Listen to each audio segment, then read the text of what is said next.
ठीक, thank you sir. देखो, preamble में, प्रस्तावना में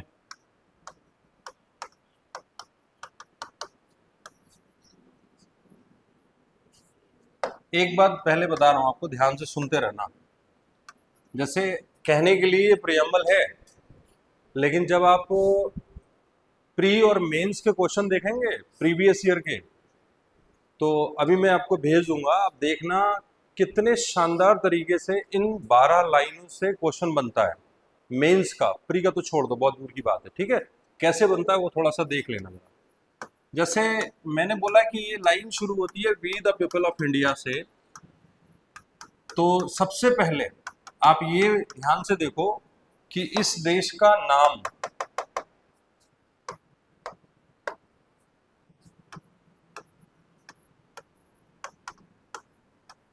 प्रस्तावना के अकॉर्डिंग ही अगर देख लें तो इस देश के या का नाम कौन कौन से हैं। देखो, इंग्लिश में एक नाम आया है वी द पीपल ऑफ, और हिंदी में आया है, इसका मतलब इस देश के कितने नाम होने चाहिए। पहली लाइन में ही बता रहा हूं मैं, ये आर्टिकल 1 में जब आप पढ़ोगे ना तो और एक्सप्लेन होगा, फिलहाल आप यहीं देख लो, एक रिफ्लेक्शन है उस बात का। तो सबसे पहले अगर आप आजाद हुए हैं तो आप एक देश बना रहे हैं, तो उस देश के बारे में सबसे पहले ये दिमाग में रखना पड़ेगा कि इस देश को आजादी के बाद जिन लोगों के हाथ में आया वो कौन लोग थे। समझ में आया? और वो कहां के थे। क्लियर हो रही है बात? दूसरी बात, हम लोग इस देश को बना रहे हैं, हम लोग इस देश को बना रहे हैं, तो इसमें यह बात छुपी हुई है कि इस संविधान के निर्माता कौन है, या इस देश के निर्माता कौन बन रहे हैं।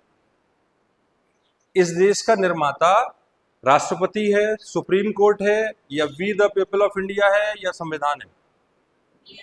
We the people of India, ठीक है, ध्यान रखना। दूसरा, अगर एक क्वेश्चन ये आपसे पूछा जाए कि ये लाइन जो हमने लिखी है ये किस देश के संविधान से कॉपी मार के लिखी हुई है, तो ध्यान रखना, अमेरिका ने अपना संविधान 1787 में जब लिखा तो उन्होंने प्रियम्बल जैसा आइडिया कि संविधान में हम भी प्रस्तावना रखें, ये आइडिया सबसे पहले अमेरिकन को आया हुआ है। अमेरिकन मतलब यूएसए के लोग, ठीक है। इसीलिए उनके बारे में यह भी कहा जाता है कि उन्हीं ने पूरी दुनिया को एक विचार दिया कि किसी देश के संविधान में प्रस्तावना होनी चाहिए या नहीं होना चाहिए। तो प्रस्तावना का विचार अगर हम कहें कि किस देश से लिया हुआ है, तो कौन सा देश आना चाहिए। दो क्वेश्चन हो गए। ये लाइन कहां से ली हुई है, वी द पीपल ऑफ, और प्रस्तावना रखें या ना रखें, रखनी चाहिए या ना रखनी चाहिए, ये आइडिया कहां से लिया हुआ है, यूएसए से, ठीक है। दूसरा, जैसे मैं आपके सामने अभी अगर प्रेम्बल पढ़ दूं, या जैसे आपने पढ़ी होगी, we the people of India having सोlemnly resolved to constitute India into a sovereign socialist secular democratic republic and to secure to all its citizens justice social economic and political liberty of thought expression belief faith and worship, ये ऐसे line है जब आप पढ़ोगे तो इसमें एक flow है। सबसे पहले इसको बनाने वाले कौन है, किसको बना रहे हैं, फिर लोगों को क्या दे रहे हैं, तो जस्टिस दे रहे हैं, लिबर्टी दे रहे हैं, फिर इक्वालिटी दे रहे हैं, फिर फ्रैटर्निटी फैला रहे हैं, और लास्ट में बता रहे हैं कि इस संविधान को लिखने वाली संविधान सभा है, कॉन्स्टिट्यूएंट असेंबली है। तो ये एक ऑर्डर दिख रहा है आपको।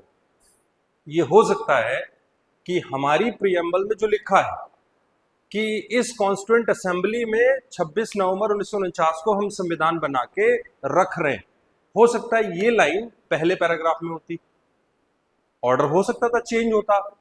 इसी को कहते हैं प्रस्तावना की भाषा, लैंग्वेज ऑफ द प्रियम्बल।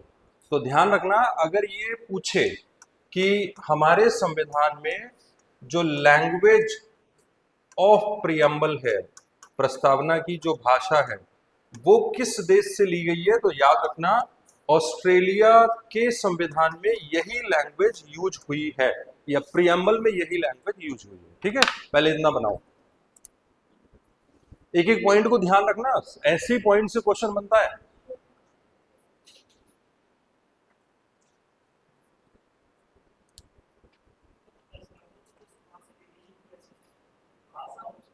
हाँ, ये चक्कर है कि कुछ शब्द हमारी प्रस्तावना के किस ऑर्डर में है, ये ऑस्ट्रेलिया के ज्यादा करीब है, और पूरी विचार की प्रस्तावना रखी जाए या ना रखी जाए, ये विचार, ये अमेरिकन है।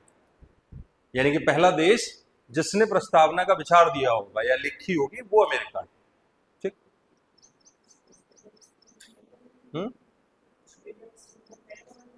नहीं नहीं, बने होने से मतलब नहीं कह रहे, हाँ वो तो बना ही होगा, ऑब्वियस है, लेकिन हम प्रियम्बल की लैंग्वेज की बात कर रहे हैं। ऐसे कह सकते, ऑस्ट्रेलियंस अपने आप को ब्रिटिश, उनका झंडा देखना ऑस्ट्रेलिया वालों का, कनाडा वालों का, वो अभी भी ब्रिटिश क्राउन को अपना रिप्रेजेंटेटिव मानते हैं, मतलब अपना हेड मानते हैं, लेकिन वो केवल फॉर्मेलिटी के लिए, दिखावे के लिए। बना लिया।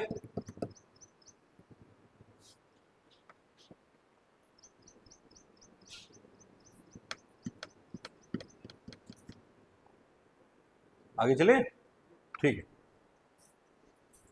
अब देखो, जैसे ये लाइन जब आप लिख रहे होगे, वी द पीपल ऑफ, तो इसमें आएगा कि हम भारत के लोग भारत को सॉवरेन बनाना चाहते हैं, सोशलिस्ट बनाना चाहते हैं, सेक्युलर बनाना चाहते हैं, और डेमोक्रेटिक रिपब्लिक बनाना चाहते हैं। ठीक है, तो जैसे इंग्लिश में एक लाइन आएगी, we the people of India having solemnly resolve to constitute India into uh, यानी कि हम भारत को कैसा बनाना चाहते हैं, ये अगले शब्द है। तो मैंने ये डैश लगाया है, इसी वजह से लगाया है कि वो सेंटेंस ना लिखना पड़े। ठीक है, काम की बात पे आते हैं। भारत को हम लोग कैसा बनाना चाहते हैं, इस बात के बारे में कुछ शब्द लिखे हैं। पहला, सॉवरेन बनाना चाहते हैं, फिर सोशलिस्ट बनाना चाहते हैं, फिर सेक्युलर बनाना चाहते हैं, फिर ऐसा रिपब्लिक जो डेमोक्रेटिक हो वो बनाना चाहते हैं। ठीक है, अब अगर इसको हिंदी में लिखें कि हम भारत के लोग भारत को संपूर्ण प्रभुत्व संपन्न बनाना चाहते हैं, समाजवादी,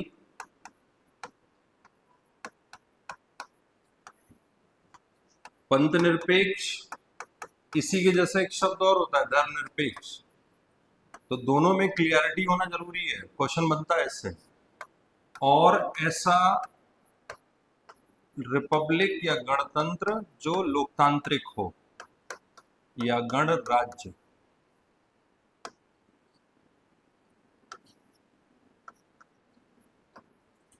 ठीक है, अब देखो इस पे कैसे क्वेश्चन बनता है। छत्तीसगढ़ पीसीएस प्री 2016 में क्वेश्चन पूछा हुआ है कि इन शब्दों को, ये ऐसे नहीं दिए, रैंडम दिए हुए थे, पहले कोई सा फिर कोई सा, और कहा इनको उसी ऑर्डर में सजाइए जिस ऑर्डर में ये प्रियम्बल में आए हैं। तो पहले ये आया है, फिर ये है, फिर ये है, ऐसे है ना। देखो, ऐसा गणराज्य जो रिपब्लिक हो, ये पूरा एक शब्द है, ध्यान रखना, यानी कि रिपब्लिक की फॉर्म बता रहा है ये, ऐसा रिपब्लिक जो डेमोक्रेटिक है। ठीक है, दूसरा, तीसरा और चौथा, ये चार शब्द हैं। अब याद कैसे करना है, जब ये रैंडम देगा, ये शब्द डिक्शनरी के ऑर्डर में उल्टे लिखे हुए हैं, मतलब आप डिक्शनरी ABCD ऐसे पढ़ते हैं, आप उल्टा कर लीजिए। यानी कि अगर हम ABCD देखें तो इधर से ना देख के इधर से देख लें, हमेशा जिंदगी भर याद रहेगा। देखो, ऐसा रिपब्लिक जो डेमोक्रेटिक हो, तो डिक्शनरी में D पहले आएगा, इसका मतलब उल्टी तरफ से अगर हम चलें तो पहले डेमोक्रेटिक रिपब्लिक आएगा, दूसरे नंबर पे देखो S ये तो हो गया एस, लेकिन तीनों जगह है। जब तीनों जगह होता है, कॉमन है तो छोड़ देते हैं। अगला शब्द देखो, ई, डिक्शनरी में ई आएगा ना औरों के मुकाबले, तो ये दूसरे नंबर पे हो गया इधर से। फिर ये दो कॉमन है, तो तीसरा शब्द देखो, वी पहले आएगा या सी पहले आएगा? डिक्शनरी में सी पहले आएगा, इसका मतलब ये तीसरे नंबर पे आएगा। और फिर लास्ट ये हो गया। ये आया हुआ क्वेश्चन है, ध्यान रखना, छत्तीसगढ़ पीसीएस 2016 में, तो वहीं पे लिख लो नोट करके, ये शब्द डिक्शनरी के ऑर्डर में उल्टे लिखे हुए हैं, याद रखने के लिए है केवल। केवल इंग्लिश पे लागू होगा, हिंदी वाले भी हिंदी को सही से पकड़ नहीं पाएंगे। आप छोटे आ से लास्ट तक सुना दो, नहीं सुना पाओ, क्योंकि इंग्लिश इतनी घुस गई है ना आम जिंदगी में कि हम बहुत सी चीजें भूलते जा रहे हैं। सरकार कितना जोर मार रही है कि संस्कृत को प्रमोट कर दे, कोई इंटरेस्ट ही नहीं लेना चाहता, क्योंकि जिस जिस उसमें घुस चुके हैं ना, वो थोड़ा अलग लीग है। वो हमें कंफर्ट देता है। कैसे देता है? जहां हमें लगता है कि ये शब्द थोड़ा टिपिकल है, प्रोनाउंस करने में दिक्कत है, वहां इंग्लिश ठोक देते हैं। और जहां लगता है कि नहीं नहीं इंग्लिश वाला कठिन है, वहां हिंदी ठोक देते हैं। और जहां लगता है कि नहीं और एक आसान है, तो टर्किश लैंग्वेज के बहुत शब्द हैं हमारी भाषा में, पर्शियन भाषा, उर्दू, अरबी सब भरे हुए हैं, तो उन सब का मिक्सचर है। हम उसी को हिंदुस्तानी भाषा कह देते हैं। हो गया। अब फिर देखो आगे क्वेश्चन। एक क्वेश्चन ये बहुत कॉमन है और सबको पता भी है कि ये दो शब्द बाद में जोड़े गए थे, पहले नहीं थे, तो इनके बारे में लिख लेना। इनको जोड़ा गया था 42वें अमेंडमेंट से, 42वें संशोधन 1976 से इनको जोड़ा गया था। ठीक है। अब यहां एक बात और चाहो तो आप ऐड कर सकते हो कि इन दो शब्दों के अलावा एक शब्द और जोड़ा गया था जो इंटीग्रिटी कहलाता है, अखंडता। तो वहीं साइड में चाहो तो आप लिख सकते हो कि ये शब्द भी इसी अमेंडमेंट से जोड़ा गया था, लेकिन ये सेकेंड लास्ट पैराग्राफ में आएगा, इसलिए मैंने पहले ही बता दिया कि उसको अलग लिखना।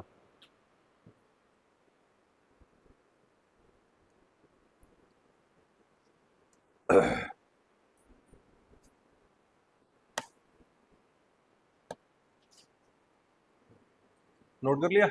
आपको एक काम की बात बताऊं, उपराष्ट्रपति जिन्होंने अभी इस्तीफा दिया है, वो इस शब्द के पीछे बहुत पड़े हुए थे, और इसी चक्कर में मुझे लग रहा है, देखो कोई आदमी एक दिन पहले खूब बवाल मचा रहा हो और अगले दिन वो ये कह दे कि मैं बीमार हूं, इस्तीफा दे रहा हूं, तो आपको शक होगा कि भाई इतने अच्छे से सब कुछ चल रहा था, ऐसा क्या हो गया? तो डाउट ये है कि शायद प्रधानमंत्री का या इंटरनल उनके खिलाफ कुछ ना कुछ जरूर हुआ है, इसीलिए उन्हें इस्तीफा देना पड़ा है, या उन्हें इस्तीफा देने के लिए मजबूर किया गया है। हो सकता है कि मैं गलत सोच रहा हूँ, रीजन सही में वही हो जो उपराष्ट्रपति कह रहे हैं, हो सकता है, चांसेस हैं, लेकिन अचानक ऐसा होना शायद कारण ये हो सकता है कि उपराष्ट्रपति बहुत हाईलाइट होने लगे थे, और अगर प्रधानमंत्री के आगे कोई हाईलाइट हो जाए उसी पार्टी का, तो प्रधानमंत्री का कद छोटा होने लगता है। इसीलिए एक डाउट ये भी है कि कारण ये हो सकता है इस्तीफा दिलवाने का। जो भी हो, केवल हम डाउट कर सकते हैं या एक अनुमान लगा सकते हैं, लेकिन फिलहाल ये शब्द बहुत न्यूज में रहा है अभी पिछले 3-4 महीने से, तो मेंस में और प्री में क्वेश्चन बनेगा इस पर, क्योंकि जो चर्चे में होता है वही पर्चे में होता है। हाँ, तो इसीलिए ध्यान रखना। ये भी हो सकता है ऐसे पूछ ले कि सेक्युलर शब्द प्रियम्बल में कौन से शब्द के बाद आया है, तो वो ऑर्डर याद रखना, इसी ऑर्डर से कैच कर लोगे। ठीक है, इसके बाद आया है, या ये भी पूछ सकता है कि इससे पहले, ठीक इससे पहले कौन सा शब्द है, ऐसे भी पूछ सकता है। तो आप इसको ना बिल्कुल सेट कर लेना दिमाग में, ये हायर साइड में जा रहा है क्वेश्चन आने की तरफ, हायर साइड में जा रहा है, तो जो फोकस्ड एरिया होगा ना, टॉर्च जहां फोकस मारती है, उस एरिया को ध्यान रखना, ये वही एरिया बन रहा है। ठीक है, अब इन शब्दों पे थोड़ी सी चर्चा करें। ठीक है, लिख लिया था? सॉवरेन शब्द पे आते हैं। देखो इसको हिंदी से पकड़ में बहुत जल्दी कर लेंगे हम। संपूर्ण प्रभुत्व संपन्न। आपके घर में धन है तो आप धन से संपन्न हैं। संपत्ति है तो संपत्ति संपन्न है ना, यानी कि वो चीज अबंडेंस में है, आपके पास खूब है। ठीक है, तो ऐसे ही एक एक शब्द को पकड़ना। प्रभुत्व यानी कि ये किस कैरेक्टर को शो कर रहा है? प्रभु, प्रभु के कैरेक्टर को शो कर रहा है।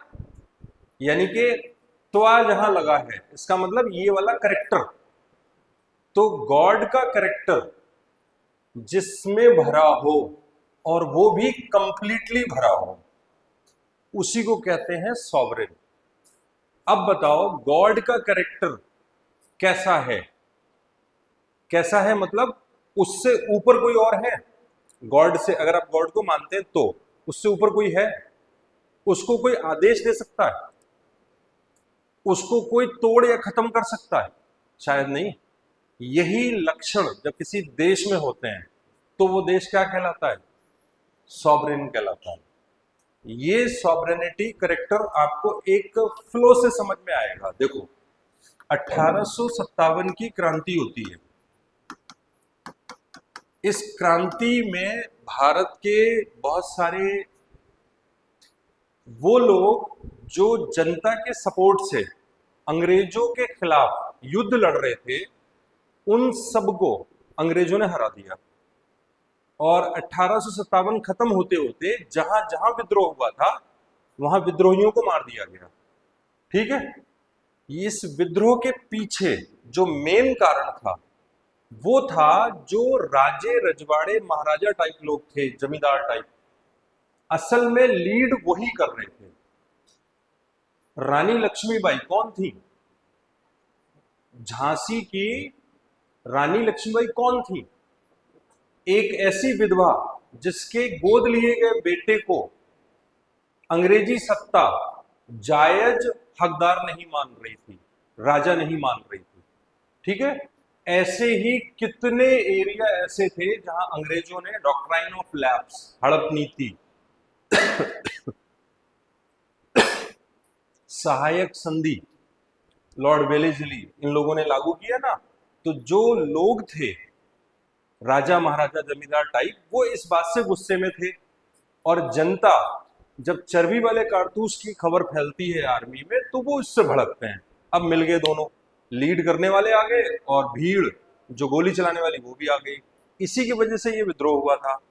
इस विद्रोह के पीछे जो कारण था, अगर एक लाइन में बताऊं तो वो था जनता और राजा महाराजाओं का असंतोष, यानी कि वो सेटिस्फाइड नहीं थे। इसीलिए 1858 में ब्रिटिश सरकार ने ईस्ट इंडिया कंपनी के पास जो हिंदुस्तान था, ईस्ट इंडिया कंपनी ही कब्जा करे बैठा था ना भारत पे, सारे लोगों से मिल मिल के संधियां कर करके छीन लिया था, कब्जा कर लिया था। ये भारत अब 1858 में इसके ठीक खत्म होने के बाद ब्रिटिश पार्लियामेंट एक कानून पास करेगी जिसका नाम है गुड गवर्नेंस। यानी कि देखो शब्द पे देना ध्यान, गुड गवर्नेंस यानी कि east India company bad governance कर रही थी, खराब शासन कर रही थी। उन्होंने good governance of India act नाम का एक कानून पास किया 1858 में। ध्यान रखना ये कानून ब्रिटिश पार्लियामेंट से पास होकर आया और इस कानून में ये लिखा था कि अब जो ब्रिटिश क्राउन होगा, महारानी उस टाइम विक्टोरिया थी, वो क्राउन अब भारत का मालिक होगा। यानी कि अभी तक ईस्ट इंडिया कंपनी पकड़े हुए थी भारत को, अब किसके पास चला गया भारत? ब्रिटिश क्राउन के पास। और ब्रिटिश क्राउन वहां की संसद जो कानून बनाती थी उस पर केवल फॉर्मली अप्रूव करता था, बाकी सारी पावर संसद को थी। ठीक है, यानी कि भारत अब ट्रांसफर हो गया किसके पास? ईस्ट इंडिया कंपनी से चला गया क्राउन के पास, यानी कि राजा या महाराजा महारानी के पास। ठीक है, ये कहानी दिमाग में रखना तब आगे आपको पकड़ में आएगा। देखो, जब भारत यहां से इनके पास चला गया और जब सारे विद्रोह होने के बाद 1947 में सेकेंड वर्ल्ड वॉर का ये प्रॉमिस था वहां की लेबर पार्टी का, क्लीमेंट एटली जो प्रधानमंत्री चुन के आया सेकेंड वर्ल्ड वॉर के बाद, तो उसने ये प्रॉमिस किया था कि हम भारत को आजाद करेंगे। और ब्रिटेन की जनता ने खूब बहुमत भी दिया, जीत गए, अब आपको आजाद करना था। तो 1947 में ब्रिटेन की संसद ने एक कानून पास किया, इंडियन इंडिपेंडेंस एक्ट, इस नाम से। क्यों पास करना पड़ा मालूम है? इसी संसद ने कानून बना के भारत पे कब्जा किया है, तो जाहिर सी बात है जब ये आजाद कर रही होगी भारत को तो यही संसद करेगी। तो ध्यान रखना, ये यूके की संसद से कानून पास होके आता है और भारत को 3 टुकड़ों में आजाद किया जाता है। ठीक है, अब एक कहानी समझना। मान लेते हैं ये लंदन है, ब्रिटेन है, ये माँ है ऐसा मानो, इसके पेट से अब एक नया बच्चा जन्म लेने वाला है। इस बच्चे का नाम आप इंडिया रख दो। 15 अगस्त 1947 का दिन आने वाला है, ये कानून बनता है। कानूनन देश पे कब्जा हुआ है, देखो इधर कानूनन, तो कानूनन ही छूटा जाएगा। तो इस कानून से भारत को आजाद किया जाएगा। तो कैसे आजाद होगा? जैसे ये माँ है और ये बच्चा है, बच्चा माँ के पेट से बाहर आता है तो एम्बिलिकल कॉर्ड से जुड़ा हुआ है, क्या बोलते हैं उसको, नाल बोलते हैं ना, एम्बिलिकल कॉर्ड, उससे अभी उसकी फीडिंग हो रही है। जब तक वो नहीं काटी जाएगी तब तक बच्चा माँ का हिस्सा माना जाएगा क्योंकि उसी से जिंदा है वो। तो ये जो कट मारना है, ये कट यानी कि भारत को अब इससे जुदा करना है, वो जुदा करने का काम ही इस कानून ने किया हुआ है। और भारत लीगली आजाद हुआ है, कानूनी तौर पे आजाद हुआ है। एक प्रवक्ता कुछ दिन पहले न्यूज में कह रही थी भारत 99 साल के पट्टे पे है, अंग्रेजों से हमने लिया है। उस पागल ने ये वाला कानून नहीं पढ़ा होगा। इसमें क्लियर लिखा हुआ है कि ब्रिटिश हुकूमत, ब्रिटिश सरकार भारत से कॉलोनी के सारे संबंध खत्म कर रही है, और ये भी लिखा है कि भारत अब एक सॉवरेन कंट्री की तरह ट्रीट किया जाएगा। तो जैसे ही आपने ये कट मारा, अब बच्चा आजाद हो गया। यही आजादी का सेंस किसी देश को सॉवरेन बनाता है, संपूर्ण प्रभुत्व संपन्न बना देता है। कैसे बनाता है? 1947 से ठीक एक दिन पहले 14 अगस्त को इमेजिन करो, या उससे पहले, क्या ब्रिटेन कुछ भी कहता भारत को मानना होता था या नहीं मानना होता था? ब्रिटेन चाहता तो 10 टुकड़े कर सकता था भारत के, कर सकता था या नहीं कर सकता था? कोई कुछ कह लेता? नहीं कह पाता। उसने 3 किए तो हमने क्या कर लिया? कुछ कर लिया। इसका मतलब हम उस टाइम सॉवरेन नहीं थे, इसीलिए 15 अगस्त के बाद सॉवरेन होने वाले थे और उन्होंने टुकड़े किए थे 14 अगस्त 1947 को। ध्यान से समझना फर्क क्या है, क्योंकि जैसे ही आप सॉवरेन हो जाओगे, अब कैंची नहीं चला सकता आपके ऊपर कोई। उससे पहले एक सॉवरेन कंट्री जो आपको गुलाम बना के बैठा है वो कैंची चला सकता है, उसने चला दी, 2 जगह चलाई, वेस्ट पाकिस्तान, ईस्ट पाकिस्तान, बीच में इंडिया। क्लियर हुआ ये? यानी कि जब कोई देश किसी दूसरे की गुलामी में नहीं है तब माना जाता है कि वो सॉवरेन है। Is it clear? पहले इसको बनाओ फिर आगे बताता हूं।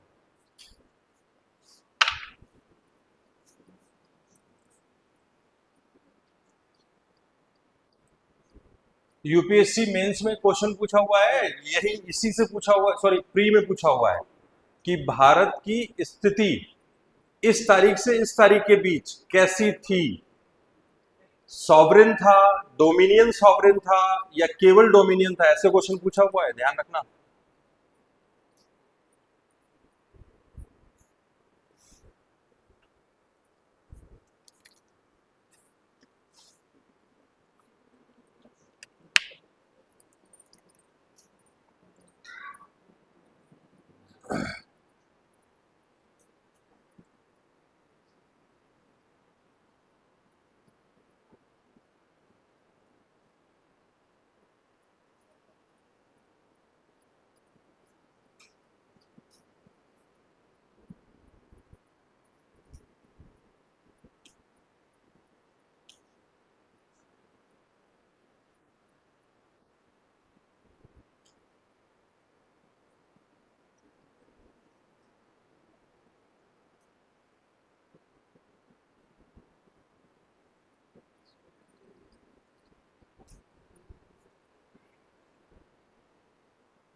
बना लिया।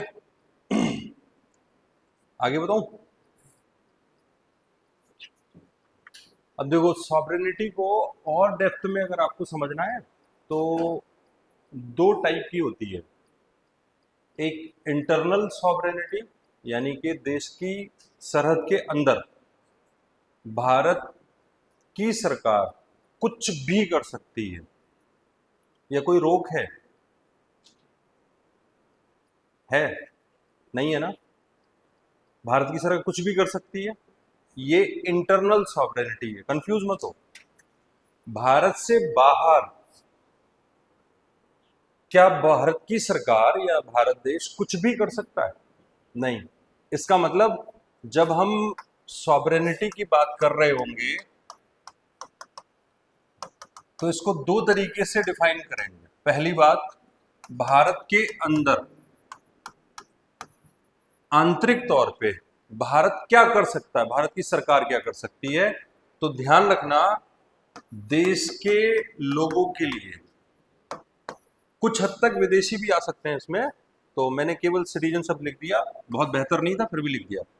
सिटीजन्स के लिए भारत की सरकार या कोई भी देश में जो राज्यों की सरकारें हैं वो इनके भले के लिए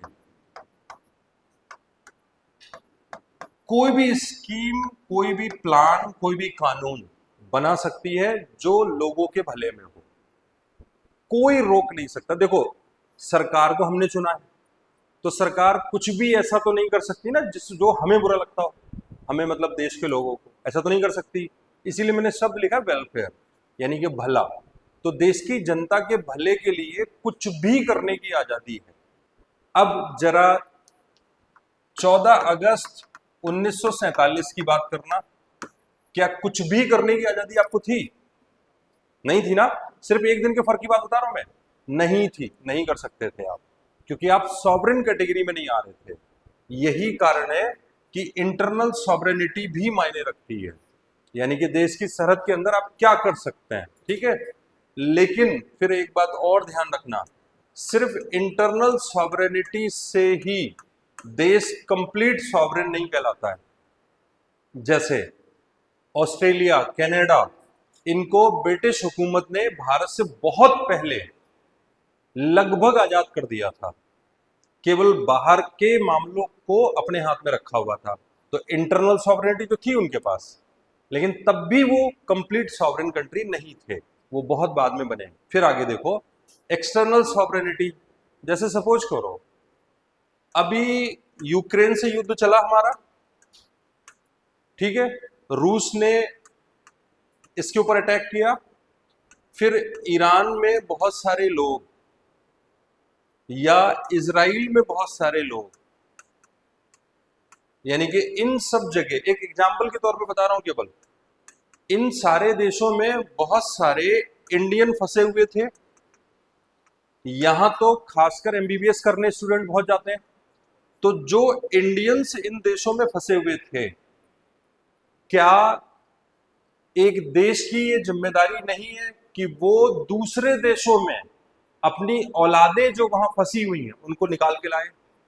निकाल के लाने की जिम्मेदारी होती है। यही कहलाता है एक्सटर्नल सॉवरेनिटी, यानी कि जहां भी मेरे लोग होंगे उनको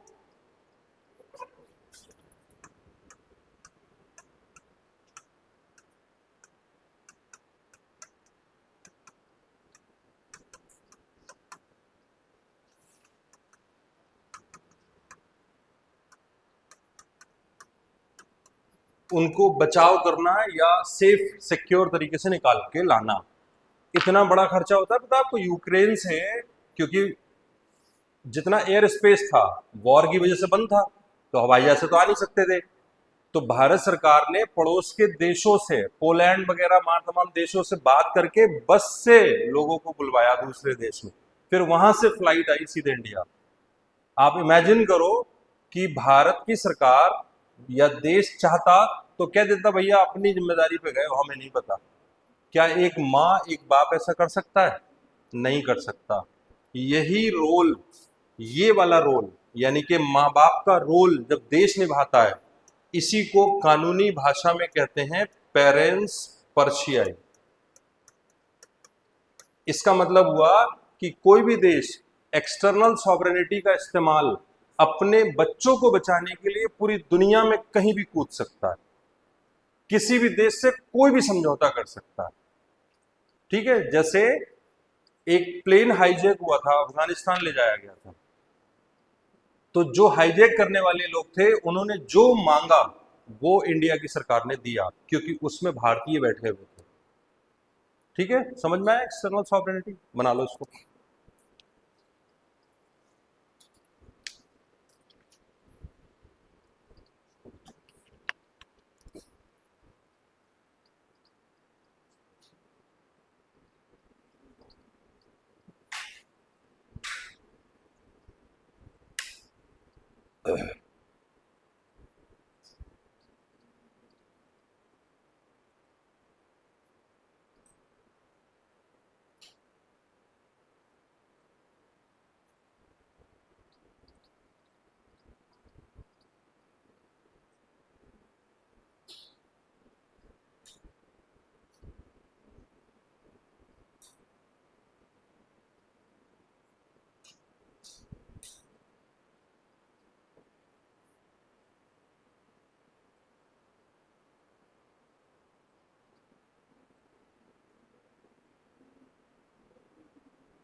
कुछ बोल दूं? लिखो, इसी शब्द को थोड़ा सा एक्सप्लेन कर लो।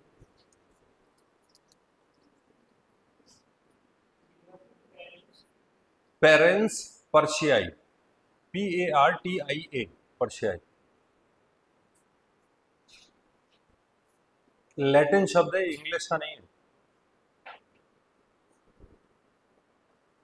पेरेंट्स पर्शियाई, वहीं पे लिख लेना गार्जियन या पेरेंट्स ब्रैकेट में, कि मतलब कोई भी देश अपने नागरिकों का गार्जियन होता है जब वो दूसरे देश में फंसे हों।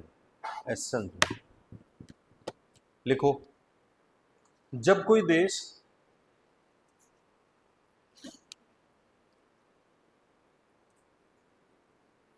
किसी भी बाहर के नियंत्रण में ना हो, किसी भी बाहर के नियंत्रण में ना हो, कॉमा,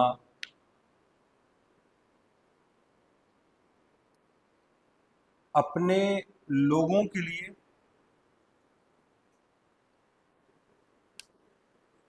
कोई भी नियम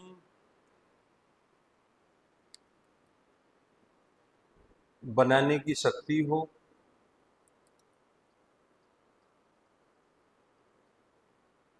कॉमा,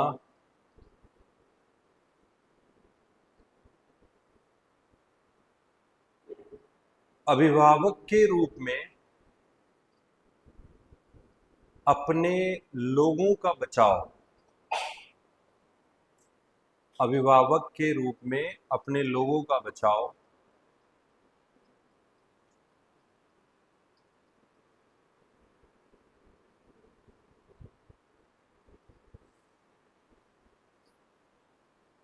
करने के लिए कुछ भी कर सके,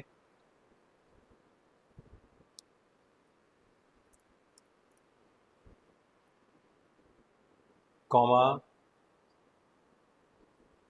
किसी भी अन्य देश से, किसी भी अन्य देश से संबंध बना सके या समाप्त कर सके,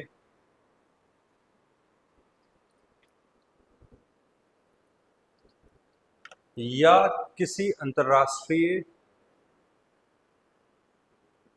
या किसी अंतर्राष्ट्रीय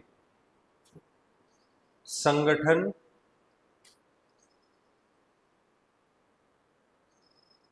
का चाहे तो सदस्य बने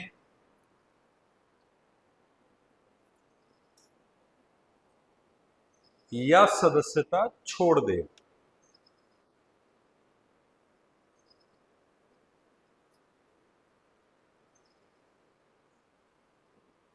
इन लक्षणों, कॉमा, इन लक्षणों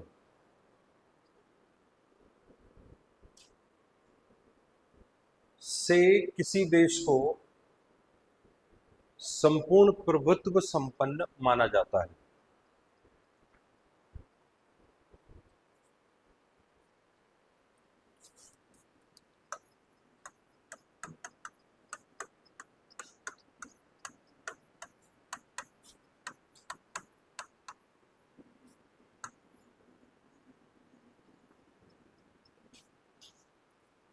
देखो, अगला वर्ड है सोशलिस्ट, समाजवादी, यही है ना, सॉवरेन सोशलिस्ट, हाँ यही होगा। जहां पे ये वर्ड लिखा होता है वादी, IST, इसका मतलब ये इसके पहले जो शब्द है उसकी धारणा को एज इट इज लागू करना चाहता है। जैसे मैं कहूं कि पूंजी के फेवर में चलने वाली व्यवस्था क्या कहलाएगी? पूंजीवाद कहलाएगी। इसका मतलब एक ऐसा वाद या आइडिया, विचार जो पूंजी को फेवर करता हो। ठीक वैसे ही ऐसा आइडिया, ऐसा विचार जो किसको सपोर्ट करता हो? समाज को सपोर्ट करता हो। और समाज का मतलब क्या है? समाज का मतलब क्या है? समाज में जितने लोग हैं उन्हीं को तो इंडिकेशन होता ही है, ऑल द पीपल। अब ये टर्म वी द पीपल में बदल लो, बात वही है, ठीक है। अब जब आप देश या समाज के सभी लोगों को उनके हिसाब से जो रिक्वायरमेंट है वो देना चाहते हैं और बिना भेदभाव के देना चाहते हैं, यही विचार आपको इस तरफ लेके जाएगा। उसके पीछे कारण है कि ये शब्द क्यों दुनिया में आया है या क्यों हम ऐसा करना चाहते हैं।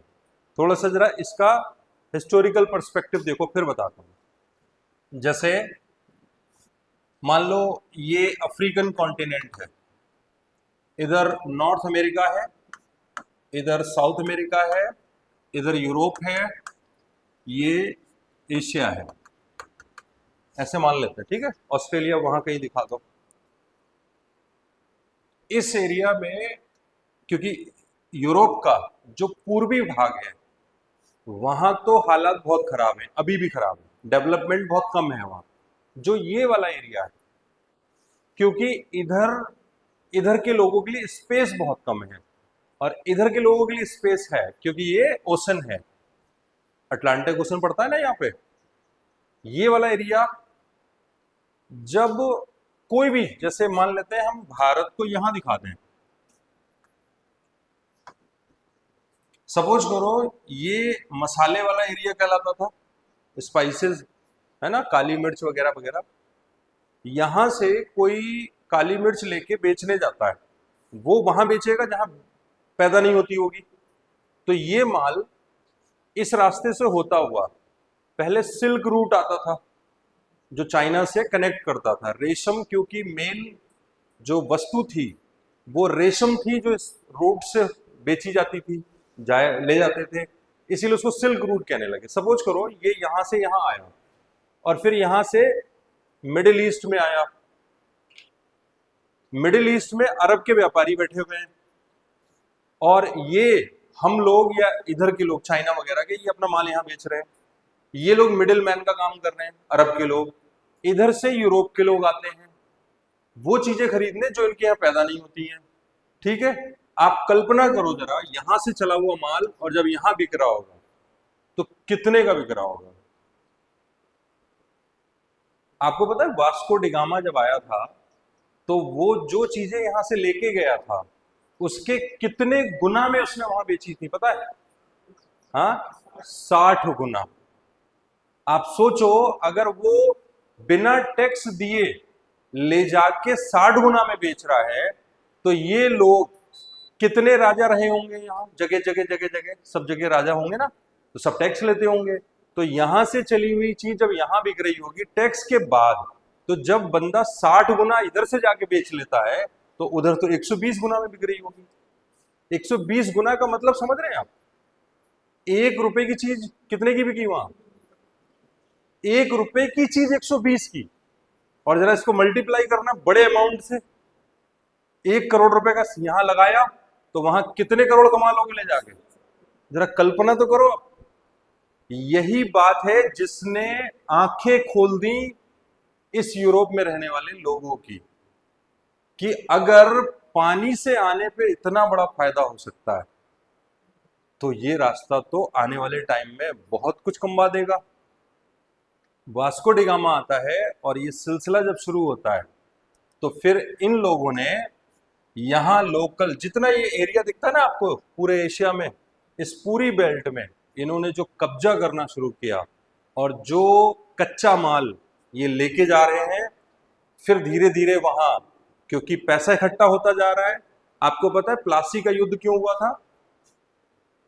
क्योंकि सिराजुद्दौला टैक्स लेना चाहता था ईस्ट इंडिया कंपनी से और ईस्ट इंडिया कंपनी कह रही थी हम छूट पा चुके हैं इससे, यही मेन वजह थी। इसका मतलब वो छूट लेके इंडिया में माल खरीद रहे हैं, बेच रहे हैं और वहां ले जाके बेच रहे हैं, फिर वहां से माल बना के ला रहे हैं दूसरी मशीनों वगैरह से और यहाँ फिर बेच रहे हैं, फिर टैक्स नहीं दे रहे।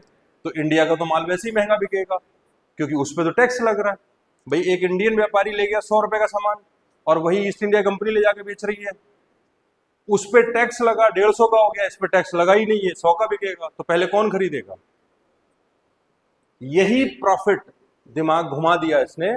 और जैसे जैसे ये पैसा इकट्ठा हुआ यूरोप में, पश्चिमी यूरोप में, इसी पे दादा भाई नौरोजी ने कहा था कि जो एशिया का माल है या भारत का जो माल है या जो ईस्ट इंडिया कंपनी या ब्रिटिश हुकूमत की जो पॉलिसी है वो स्पंज की तरह काम करती है। वो गंगा नदी में लाके छोड़ते हैं, उस स्पंज में जब पानी भर जाता है तो वो लंदन की टेम्स नदी में निचोड़ देते हैं। यूपीएससी मेंस का क्वेश्चन है ये जो मैंने लाइन बोली हुई है, ये बताती है कि ये शोषण कैसे हुआ है। अब देखो आप, वेस्टर्न यूरोप में आबादी है बहुत कम, जैसे आप जितने पश्चिमी यूरोप के देश देखोगे छोटे छोटे देश हैं लेकिन बहुत रिच हैं, बेशुमार धन दौलत भरा हुआ इन लोगों के पास। कहां से आया? यही शोषण का नतीजा है। जब कम लोग होते हैं, कम आबादी और दौलत ज्यादा, कम आबादी है दौलत ज्यादा है, यहीं से विचार पूंजी के इकट्ठा होने का पनपता है। और ये वही पूंजी बनेगी जो यहां या गरीब बने गए देश, जो सोने की चिड़िया जैसे देश थे, उनको आपने गरीब बना दिया तो वो सोना कहां गया जो चिड़िया के ऊपर लगा हुआ था? ये वही सोना है। और यहीं से ये विचार पनपता है, पूंजीवाद। और जो भी राजा हुए इन देशों में, उन्होंने इन्हीं लोगों को सपोर्ट किया क्योंकि ये लोग टैक्स खूब देते थे, प्रॉफिट राजा वगैरह को देते थे, तो ये इनको सपोर्ट मिलने लगा। यही पूंजीवाद का विचार जब पूरी दुनिया में कैंसर की तरह फैलता है, तब कार्ल मार्क्स जैसे विद्वान, हॉब्स लॉक, रूसो जैसे विद्वान विचार देते हैं और कहते हैं कि ये विचार गलत है। और जो वर्कर क्लास है, काम करने वाला, जो वर्कर्स हैं संख्या में वो ज्यादा है या पूंजी जिनके पास है वो ज्यादा है? वर्कर ज्यादा है। तो इसका मतलब जब इनकी संख्या ज्यादा है और कम लोग, ये इन्हीं का शोषण कर करके फैक्ट्रियां चलवा रहे हैं और पैसा इनको ना के बराबर मिलता है, ज्यादातर इनके पास जाता है। यही क्लैश, यही टकराव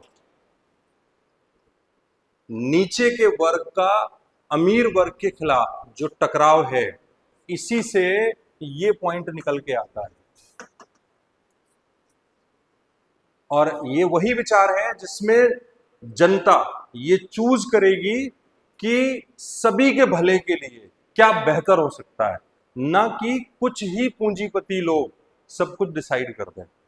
और यही कारण है कि 1917 में एक विचार के रूप में जब ये आया निकल के, कार्ल मार्क्स का जो सिद्धांत है उसके आधार पे जब ये विचार पनपता है, तो इसी विचार ने रूस की क्रांति करवाई है। और ये पूरी क्रांति इसी पे बेस्ड है कि नहीं नहीं, पूंजीपतियों को सबको हटा दो एक तरफ।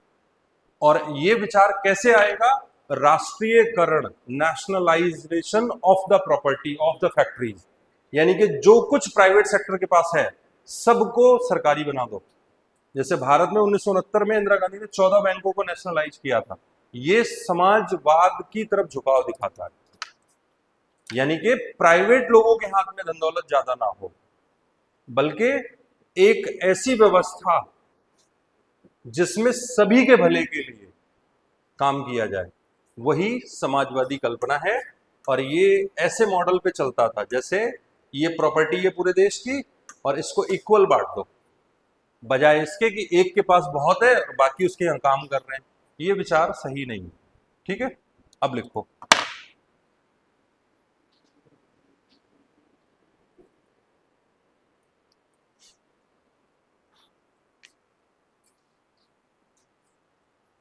बोलो,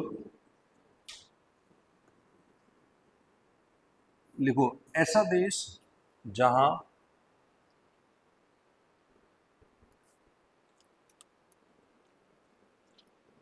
संसाधनों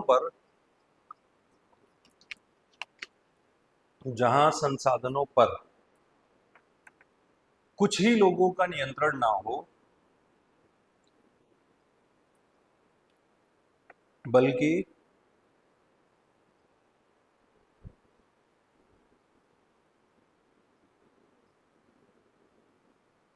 लोगों में समानता के लिए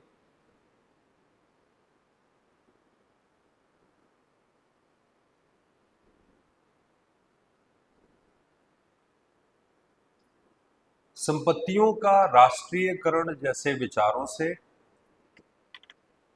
संपत्ति का राष्ट्रीयकरण जैसे विचारों से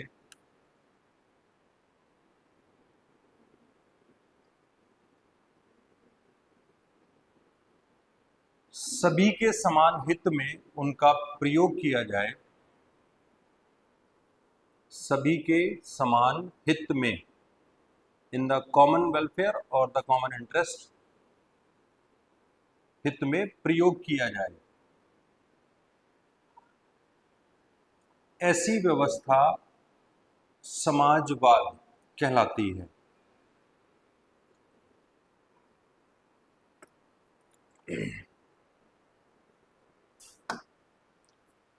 देखो, जैसे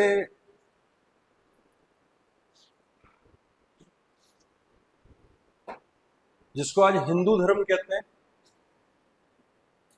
वेदों पे आधारित है। कुछ लोग उसको सनातन धर्म भी कहते हैं। मेरे हिसाब से सही शब्द है वैदिक धर्म, क्योंकि वेदों पे आधारित है। आप कल्पना करो, जब ये धर्म धर्म के रूप में आया होगा, उभरा होगा, तो कुछ जो सिद्धांत उस टाइम रहे होंगे, क्या वो आज भी हैं? एज इट इज है या बदला है? इस्लाम जब आया या जब शुरू हुआ, क्या आज भी वैसा ही है, बदल गया? प्रॉफिट मोहम्मद ने जब इस्लाम को बताया, समझाया, तब के इस्लाम में क्या शिया और सुन्नी थे? नहीं थे ना। इसका मतलब बदल गया है। और अब तो मजे की बात यह है कि इंडिया में एक इंडियन इस्लाम पैदा हो गया है। वो सहारनपुर में देवबंद है तो देवबंद वाला इस्लाम हो गया, बरेली बराबर में वो बरेलवी वाला इस्लाम हो गया, है ना। तो इसका मतलब लोकलाइजेशन होता है, धर्म का लोकलाइजेशन होता है। लोग अपने हिसाब से धर्म की परिभाषा करने लगते हैं। ठीक ऐसे ही समाजवाद जब आया तो लोगों में जोश तो बहुत था, क्योंकि पूंजीवाद हावी था दुनिया में। तो उसके खिलाफ लोगों में जोश ये था कि सबको समान माना जाएगा। एक पैम्पलेट टाइप होता है ना, पैम्पलेट चिपकाने वाला, ऐसा समझो आप। कम्युनिस्ट इंटरनेशनल एक पार्टी बनी थी जो ऐसे ही विचारों पे आधारित थी, रूस में। व्लादिमीर लेनिन का नाम लिया था मैंने अभी, जो रूस की क्रांति करवाने वाला व्यक्ति है। कम्युनिस्ट इंटरनेशनल नाम से ये विचार आगे बढ़ता है। उसी पार्टी के एक पैम्पलेट को बनवाया जाता है या पर्चा छपता है, उसको कहते हैं कम्युनिस्ट मैनिफेस्टो। और कार्ल मार्क्स और उसका एक दोस्त फ्रेडरिक एंगल, ये दो ना व्यक्ति इसको डिजाइन करते हैं। मतलब उन्होंने आज जो समाजवाद है लगभग ऐसा ही एक आइडिया रफ उस टाइम इन्होंने लिख के दिया, समझाया। अब इस टाइम हम चल रहे हैं, क्या वही विचार रहा होगा समाजवाद का? बदल गया होगा? बदल गया। कैसे बदला बताता हूं। एक समाजवाद की कल्पना आई कम्युनिस्ट सोशलिज्म, एक विचार आया डेमोक्रेटिक सोशलिज्म, एक आया क्रिश्चियन सोशलिज्म, एक आया यूटोपियन सोशलिज्म। ये सब विचार आगे आगे लोगों ने एक्सप्लेन किए। ठीक है, लोग अपने हिसाब से बताते हैं, तो उसमें से कुछ का मैं जिक्र कर रहा हूं, ठीक है? फिर आप बताना कि भारत में कौन सा है। जैसे मूर नाम का एक व्यक्ति है, उसने जो कल्पना दी थी उसको यूटोपियन सोशलिज्म की कल्पना कहते हैं। उसने कहा कि पूरी दुनिया में बराबरी, समानता एक्चुअल में तभी दिखेगी जो समाजवाद की कल्पना में एक बेस है। जब आप एक आइलैंड को इमेजिन करो, जैसे इस हिंदू कॉलेज को आप एक आइलैंड मान लो जिसका बाहर से कोई कनेक्शन नहीं है, और इसमें मान लो ऐसे घर बने हुए हैं बहुत सारे, ठीक है? और इसमें जो लोग रहते हैं सभी के पास अपना घर है, ठीक?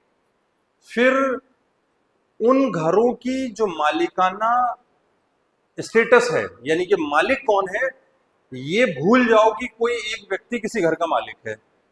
यानी कि कोई भी किसी का मालिक नहीं, लेकिन सब लोग मेहनत करते हैं, कमाते हैं, और जहां वो रहते हैं वहां लगाते हैं ईमानदारी से, ठीक है?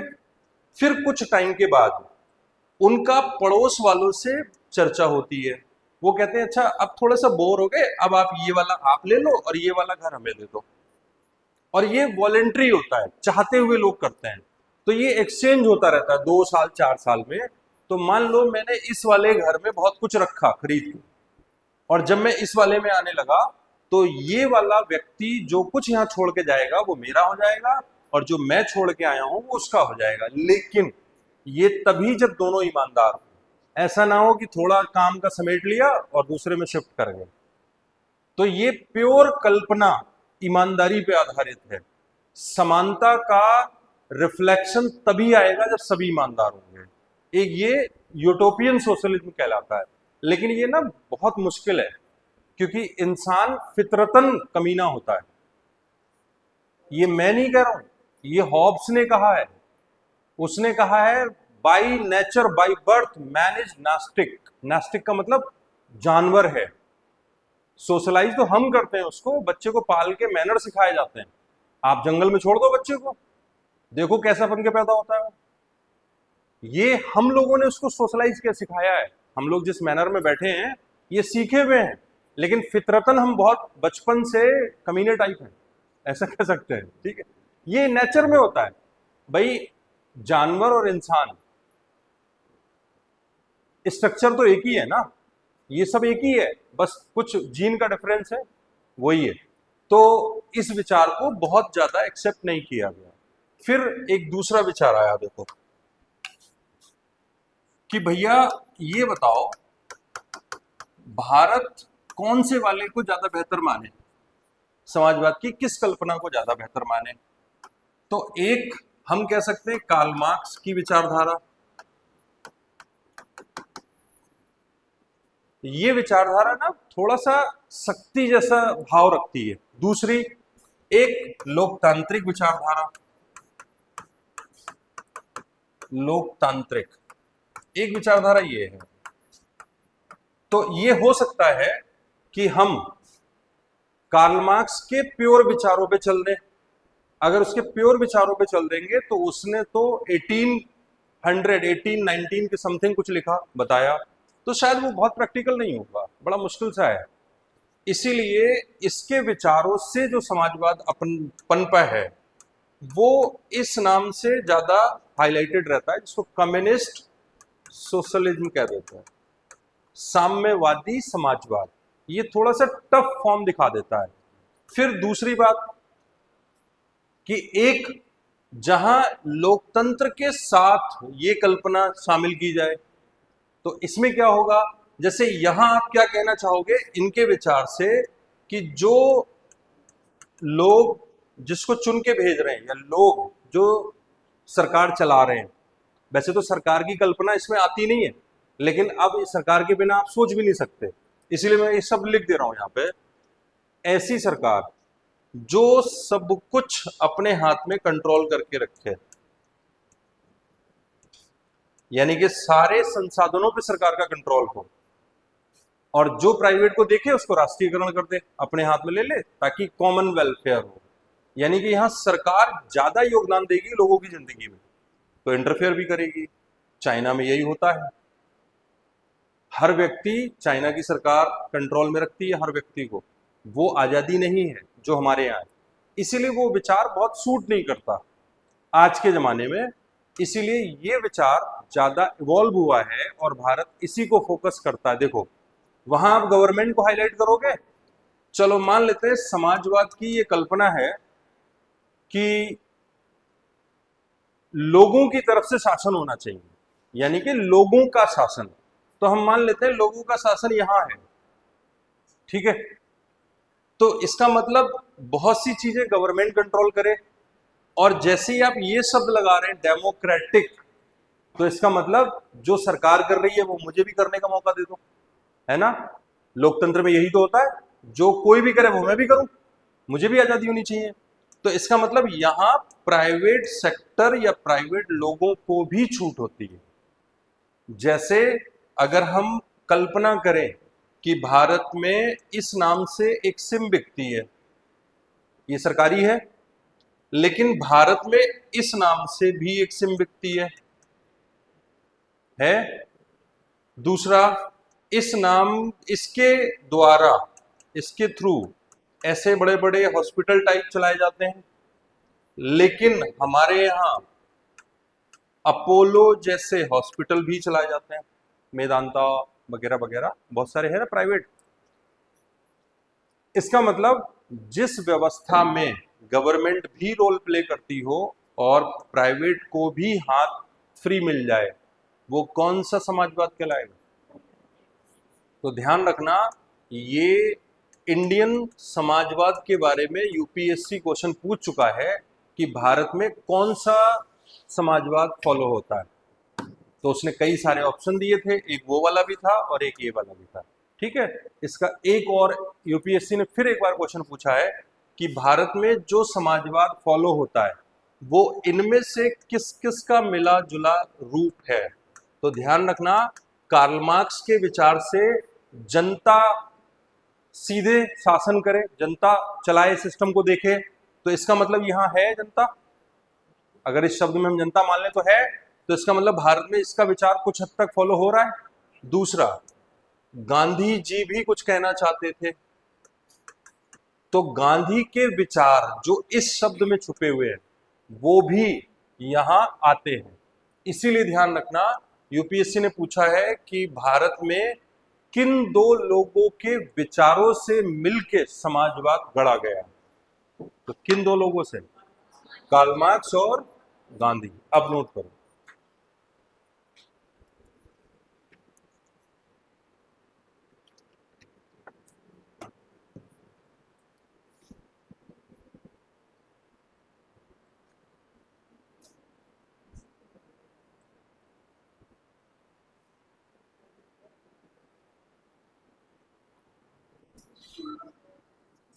प्रीवियस ईयर के क्वेश्चन पेपर जरूर ले लेना, मेंस के और प्री के, ध्यान से। अगर आप नहीं कर रहे हैं तो आप टाइम खराब कर रहे हैं, टाइम पास कर रहे हैं।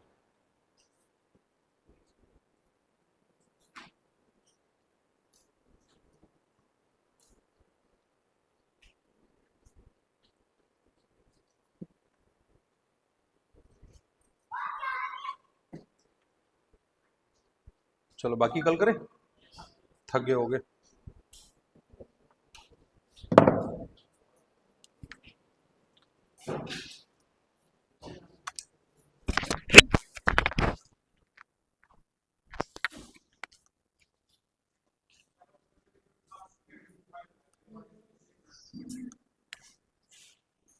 मोबाइल क्लास लगी कर